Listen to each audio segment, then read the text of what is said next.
माँ का बड़ा दिल, भावुक करने वाली कहानी। एक पति पत्नी को 2 बच्चे हुए, दोनों ही बेटे। माँ बाप ने इन दोनों ही बच्चों को खूब प्यार से पाला पोसा, पढ़ाया लिखाया, बड़ा किया और इस काबिल बनाया कि यह अच्छी नौकरी कर सके, समाज में अच्छा जीवन व्यतीत कर सकें।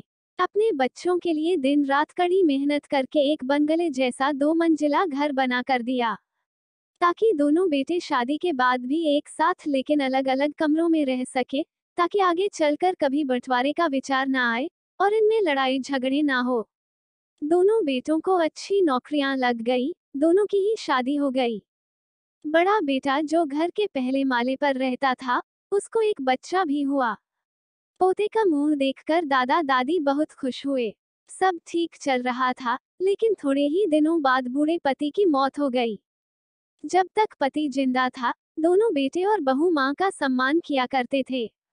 जैसे ही पति मर गया, दोनों बेटे और बहुएं हर दिन माँ की सेवा करना तो दूर, माँ को खाना खिलाने के लिए भी राजी ना थे। दोनों बेटे और बहुओं ने मीटिंग की और तय किया कि माँ को खाना खिलाने की जिम्मेदारी बांट ली जाए। यानी कि 15 दिन बड़ा बेटा और 15 दिन छोटा बेटा माँ के खाने की जिम्मेदारी लेगा। जिन बेटों को बिना दिन रात देखें, भूख ना होते हुए भी और मनचाहा खाना हमेशा खिलाने के लिए जो माँ तैयार रहती थी, अब उसी माँ को बेटों के यहाँ पर दिनों के हिसाब से खाना दिया जाता था। माँ का दिल बड़ा था। माँ को इस बात की खुशी थी कि वह जैसे भी हो अपने बेटों के साथ रह रही है, और इसी खुशी के कारण बेटों के द्वारा दी गई रूखी सूखी भी उसे किसी पकवान से कम ना लगती। लेकिन दुर्भाग्य की बात तब हो जाती जब किसी महीने में 31 दिन आ जाते और उस एक दिन माँ को भूखा ही रहना पड़ता। एक बार जब बड़े बेटे के यहाँ 15 दिनों तक खाना खाने की बारी चल रही थी, तब बड़ा बेटा अपनी बीवी और बच्चे के साथ कहीं बाहर किसी फंक्शन में जा रहा था। बड़ी बहू ने माँ से कहा, माँ जी, आज खाना नहीं बनाया है, हम बाहर जा रहे हैं, वहीं खाएंगे, आप अपने लिए कुछ पका लेना और खा लेना। बूढ़ी माँ ने कहा, लेकिन बेटा मुझे तो गैस चलाना नहीं आता। बहू ने कहा, तो फिर ऐसा कीजिए कि पास वाले मंदिर में भंडारा लगता है, आप वहीं पर जाकर खा लीजिए, तो आपको गैस चलाने की जरूरत ही नहीं पड़ेगी। पास में ही खड़ा छोटा बेटा और पोता ये सब सुन रहे थे, लेकिन कोई कुछ ना बोला। बूढ़ी माँ को भूखा ही छोड़ बेटा और बहू फंक्शन में निकल गए।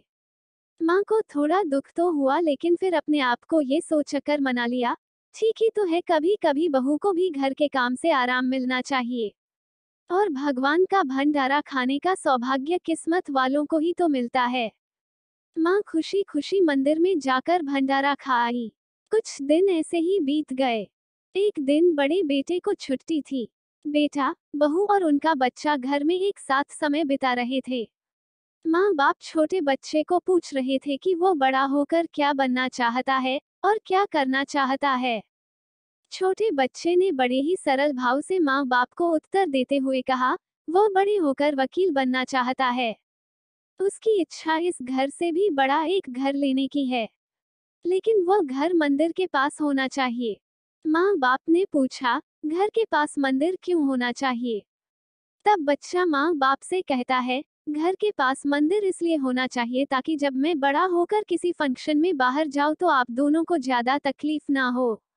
मंदिर नजदीक रहेगा तो आपको ज्यादा दूर जाकर भंडारा नहीं खाना पड़ेगा। मासूम बच्चे का ऐसा जवाब सुनकर दोनों ही के पैरों तले से जमीन खिसक गई। उन्हें अपनी गलतियों का एहसास अब जाकर हुआ था, जो उनके 5 साल के बेटे ने पहले ही कर लिया था। दोस्तों, दुनिया के हर माँ बाप ये सोचकर अपने बच्चों को बड़ा करते हैं कि वो उनके बुढ़ापे की लाठी बनेंगे, ना कि वह लाठी बनकर उनके ही पीठ पर बरसेंगे। कर्म का चक्र निरंतर घूमता रहता है। दोस्तों, आज जो तुम दूसरों के साथ कर रहे हो, आगे चलकर तुम्हारे साथ वही होगा, ये तय है। इसलिए हमेशा याद रखो कि दूसरों के साथ वैसा ही बर्ताव करो जैसा तुम चाहते हो कि बाकी लोग तुम्हारे साथ करें। दोस्तों, यह माँ की भावुक करने वाली कहानी पढ़कर आप भी भावुक हो गए होंगे, लेकिन इस कहानी को लिखने का उद्देश्य आपको भावुक करना नहीं, बल्कि लोगों तक ये संदेश पहुंचाना है कि हमारे भारतवर्ष में जिन माँ बाप को भगवान का रूप कहा गया है, उनके साथ आजकल जैसा व्यवहार हो रहा है वह नहीं होना चाहिए। कहानी पूरी पढ़ने के लिए धन्यवाद।